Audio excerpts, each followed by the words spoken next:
It seems strange to me every year when we get to this week's Parsha, because it begins and suddenly it's Yom Kippur. We get all of the intricate details of the Yom Kippur service. But it seems a little early in the year to be getting into the Yom Kippur spirit. It's only May. Are we thinking about Yom Kippur now? So are we just randomly reading it now? Or is there a reason? To answer that question, I want to ask you a trivia question. Here we go.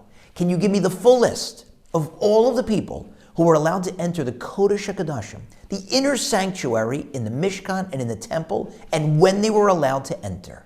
You may immediately blurt out, please, that's easy. It's a really short list. Only the Kohen Gadol, the high priest, and only on Yom Kippur.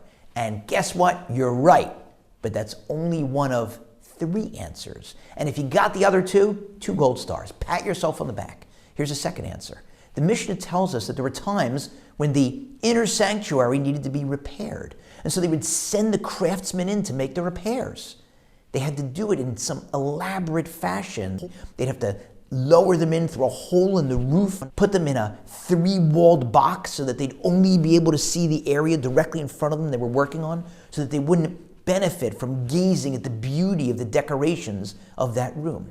And then there's one more answer. The Medrash describes a conversation that occurred when God taught Moshe the law in this week's Parsha that only the high priest could enter and only on Yom Kippur. Moshe exclaimed to God, does this mean that Aharon, my brother, the Kohen Gadol, he's been rejected? And God said, no, it's not what you think.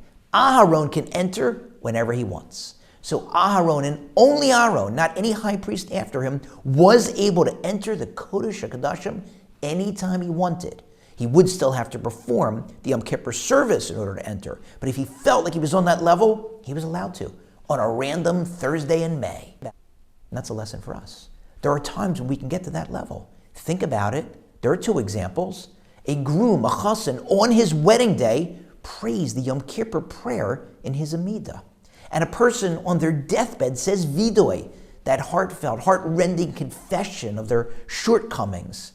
They admit that they fell short and they feel bad about that. And that's something that we can do as well. We can get to that level. We can think about Yom Kippur, even in May. If we've done something wrong, it's not too early in the year to do a cheshbon nefesh, to take an accounting of our soul. Where are we holding spiritually? How are we doing so far this year? And how can we improve? And if you've wronged someone, why wait until that frenzied run up to the high holidays? Do you forgive me? Do you forgive me?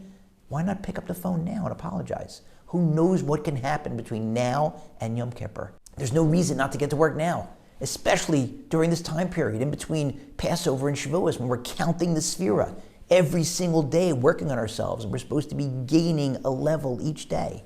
What a perfect time to have Yom Kippur on the brain and start to get ready.